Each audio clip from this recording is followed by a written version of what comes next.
Olá pessoal, bem-vindos a mais uma live. Quanto tempo, né? Tudo bem com vocês? Namastê. Ficamos aí um tempinho sem fazer as lives, eu precisava realmente guardar a minha voz um pouco. Meu corpo sentiu as viagens, sentiu o excesso de expressão. Precisei ficar um tempinho mais quietinho. Tudo bem com vocês? A gente está chegando no ELA, Encontro Latino-Americano de Ayurveda. Vocês já ouviram falar? Vai ser a terceira edição. Na primeira edição eu palestrei e levei a Sankhya. Na segunda edição eu levei a Sankhya. Na terceira edição eu vou estar levando a Sankhya de novo. É um encontro bem legal que vai estar acontecendo em São Paulo. As inscrições e os ingressos, eu vou colocar o endereço aqui para vocês. Ó. É no ELA Ayurveda. Vocês conseguem encontrar, é só digitar ELA Ayurveda no Google que vocês encontram, tá? Então acho que é um bom local para vocês irem. Vão ter vários palestrantes, é um encontro sexta-noite, sábado e domingo. A gente tem muita gente vindo da Índia para falar de Ayurveda, a gente tem muitos mestres muito bons, a gente tem muita gente aqui do Brasil muito boa. E vão ter muitos estantes, tá? Então vai ter uma feirinha de alimento, vão ter vários estantes bem legais. Não deixem de participar. É um dos poucos encontros de Ayurveda que tem no país. E a organizadora é a Margarete Mota, uma grande amiga minha. Ela já produziu documentário de Ayurveda, ela estuda pra caramba, leva sempre uma galera pra Índia. Então não deixem de procurar aí no Google ela Ayurveda para vocês participarem, porque vai ser um encontro que vai acontecer mês que vem, tá bom? Então já é hora do pessoal ir se programando para vir até São Paulo. Quem sabe a gente não se encontra lá. Bem, pessoal, vamos falar de que hoje, né? A gente tá com uma mudança de tempo muito grande, ficando muito quente, rápido. Então, eu queria falar um pouquinho de como o nosso corpo reage. Durante o inverno, o nosso Agni, o nosso fogo digestivo, ele tem mais espaço para andar no corpo, porque o corpo fica frio. E aí, para se equilibrar com o ambiente, o nosso Agni aumenta.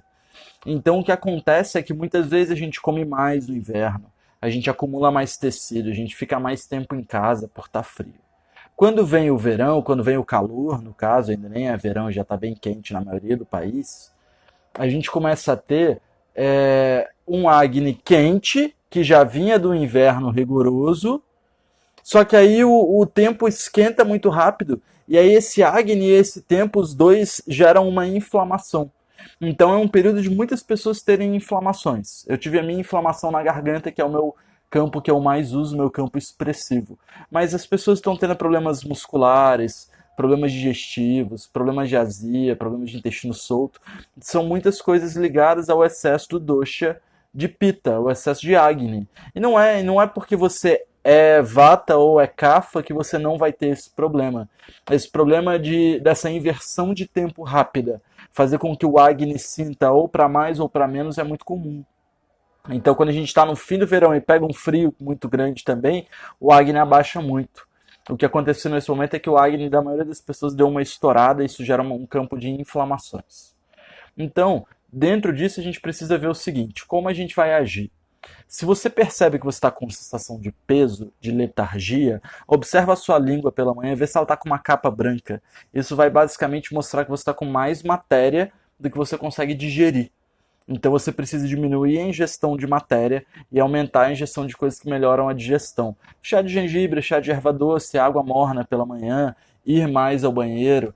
Quem tem febre nesse período, às vezes se você tem uma febre de até 38, 38,5, é legal você tomar um banho quente, porque a toxina no corpo ela precisa sair. Então ela gera um processo de fermentação.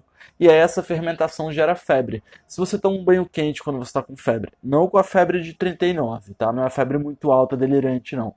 Mas até um 38,5 dá para fazer isso. Você esquenta o seu corpo, fica debaixo das cobertas, você vai suar mais, vai digerir aquela ama, aquela toxina mais rápido. Então muitas vezes a saída para você resolver uma doença que está gerando febre não é tomar um antitérmico, é você acelerar o processo da febre fazendo tipo uma sauna caseira, tomando um banho quente, tomando um chá de gengibre, de erva doce, deitando debaixo das cobertas. Isso vai aumentar o seu Agni. e vai te ajudar a digerir aquela toxina.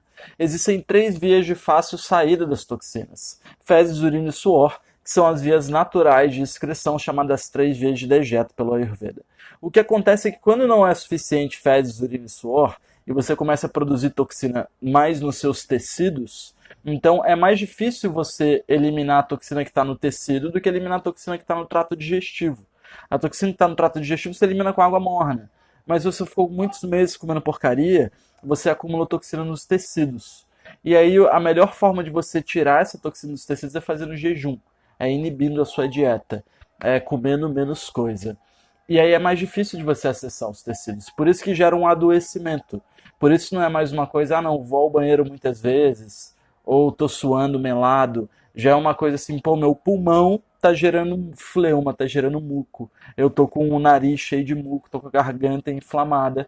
Então já é quando as toxinas elas passaram do seu sistema digestivo, elas já estão imperando no seu corpo há um tempo.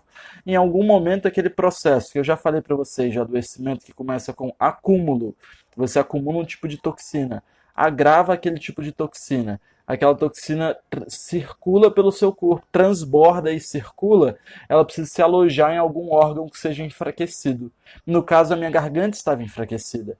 Então, é normal as pessoas passarem por esse processo durante o inverno, e na hora que chega a primavera, as toxinas derretem. Então, cada pessoa tem uma intoxicação no seu órgão sede, no seu órgão mais tendencioso ao adoecimento. Então, esse é o momento de estar se olhando, de estar observando qual é a característica que está adoecendo, se é excesso de ressecamento, excesso de calor.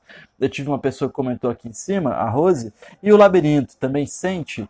Se é o labirinto que você está falando aqui do ouvido, o período que a gente mais percebe problema de labirinto é no extremo seco, tá? E aí geralmente vai ser inverno seco e frio. Mas mudança de temperatura também vai sentir, tá bom? Mas o labirinto ele precisa muitas vezes ser lubrificado, ele agrava em vata, então ele fica seco. O tímpano tende a gravar igual um tambor que estica muito e parece que ele está sempre vibrando. Então, quando você fica muito seco, muito esticado, muito tensionado, o seu ouvido dá zumbido. Então, pode ser uma das causas, um agravamento em vata. É a maioria das causas de zumbido no ouvido. Isso é mais em tempo seco, tá?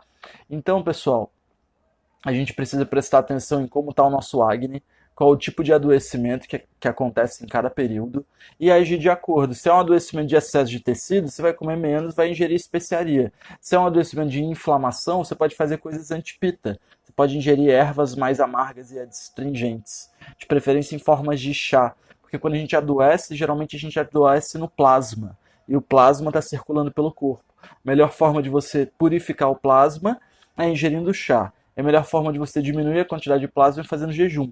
Então, tomar chá e fazer jejum quando você está doente e sem fome não é uma má ideia. É importante você levar em conta que eu estou dizendo para você fazer jejum se você estiver sem fome, tá? Pergunta da Selma. Depois do mel, geleia real e massala doce, meu muco melhorou 100%. A Selma é uma paciente minha que ela acompanha uma rotina que eu passo de manhã para as pessoas que querem se desintoxicar. Geralmente para quem está com sobrepeso, para quem está com colesterol alto, para quem está com glicemia, seja lá o que for, que seja acúmulo de matéria, pode ser acúmulo pita também, ou constipação também funciona bem, eu passo um copo de água morna assim que a pessoa acorda.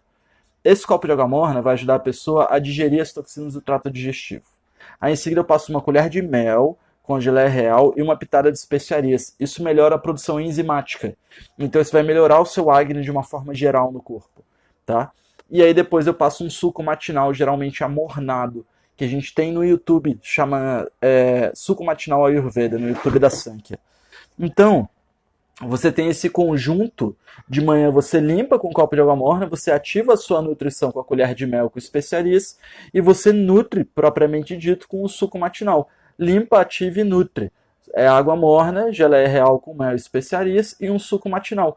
E isso é um desintoxicante geral do corpo, também é energizante. Então a pessoa, mas eu vou aguentar o dia só com esse suco?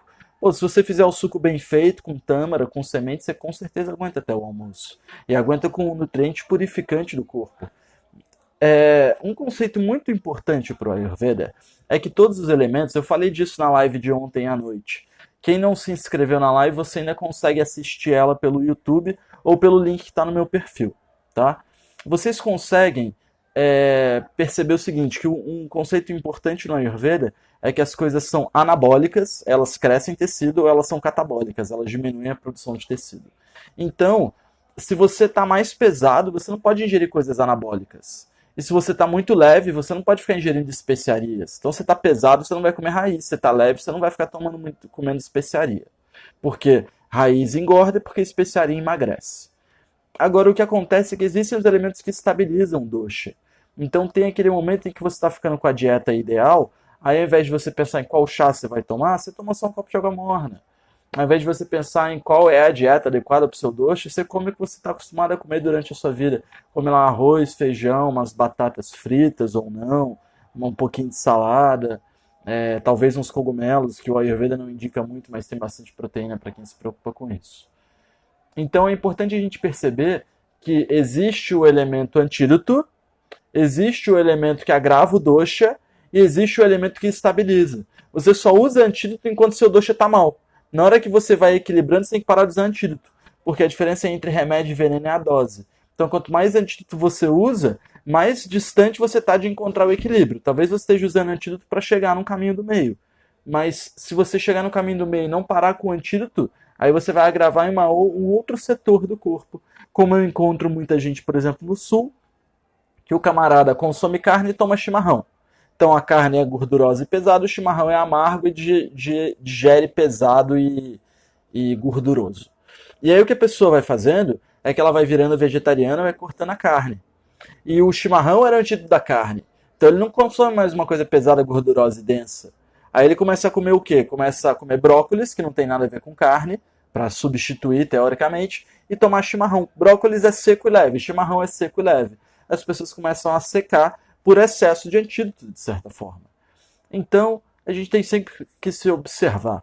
Tá bom, pessoal? Deixa eu ler o que vocês falaram aqui. O Derek comentou alguma coisa. Minha voz ainda está voltando, não sei se vocês estão percebendo, que eu estou um pouquinho rouco ainda. Derek, ultimamente estou sentindo um pouco das pálpebras meio que vibram só de um lado. Seria o sinal para desacelerar? Com certeza, Derek. Aí você tem que prestar atenção se você não está consumindo muitos estimulantes da mente, tá? Se você não está tomando muito café, muitas coisas que são muito estimulantes, muito excesso de especiaria. Então, é mais ou menos isso que eu estou falando. Se você já chegou num Agni ideal, você já está com um corpo adequado, então você não precisa exagerar em coisas que tonificam o corpo, não precisa exagerar comendo muito, não precisa exagerar comendo muita especiaria. Come o que é da sua cultura, o que é adequado para você. Come o que a sua mãe te dava que era bom para o seu corpo quando você tinha 5 anos de idade, que é o que o seu corpo está acostumado a digerir bem. Porque o processo digestivo ele sempre produz toxina. A diferença é se você produz pouca toxina e essas toxinas vão sair via dejeto, fezes, urina e suor, ou se você está produzindo muita toxina. E uma das coisas que menos produz toxina é aquilo que você mais está acostumado a comer, tá? Então, no meu caso, é um prato básico. É um arroz, feijão, umas raízes, um pouco de salada e talvez ovos, por exemplo. Tá bom? Bem, pessoal, realmente estou sentindo minha voz me incomodando. Estou produzindo um pouco de muco aqui já. Foi muito legal a live de ontem. Fiquei o dia tentando e me organizando para fazer bem feito. Então rolou bem legal. Espero que vocês aproveitem. Eu encontro vocês amanhã na live de 12h40. Então, para quem entrou por último, eu anunciei mais cedo o ELA, Encontro Latino-Americano de Ayurveda. Vocês encontram isso no Google. Vou colocar o nome aqui de novo, que vai ser um encontro aqui em São Paulo. ELA Ayurveda. Quem está organizando é a Margarete Mota, que é uma amiga minha. Já é o terceiro encontro. O primeiro foi em Floripa, o segundo foi aqui em São Paulo, o terceiro vai ser em São Paulo de novo. Os ingressos já estão à venda, tá? Então vale a pena vocês darem uma acompanhada lá, aproveitarem enquanto está no lote inicial. O encontro é em outubro, tá bom? No finalzinho de outubro, mês que vem. Faltam uns 40 dias, mais ou menos, é o tempo para vocês se organizarem. Ainda dá para encontrar passagem barata para São Paulo. Pergunta do seu Osmar. Seu Osmar, você não consegue fazer... Tem vários tipos de buttermilk, na verdade, tá? O tipo de buttermilk que eu ensino vocês a fazer é o que eu considero mais simples, que eu considero mais medicinal. Mas tem outras formas. Tem como você talhar o leite no tempo, tem como você talhar o leite com outros ingredientes. Tamarindo é uma coisa que talha também.